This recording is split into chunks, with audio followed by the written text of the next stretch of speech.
Hello, सलाम अलैकुम।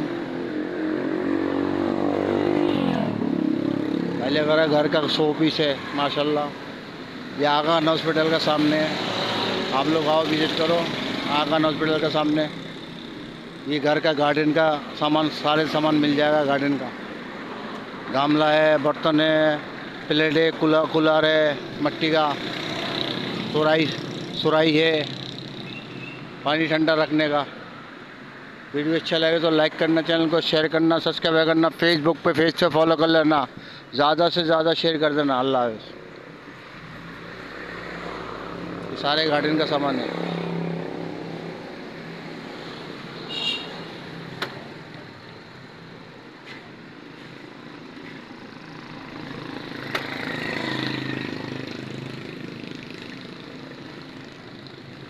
ये आगा खान हॉस्पिटल का सामने है माशाल्लाह। आप लोग और विजिट करो, चैनल को लाइक करो, शेयर करो, सब्सक्राइब करो। फेसबुक पे पेज पे फॉलो कर लो।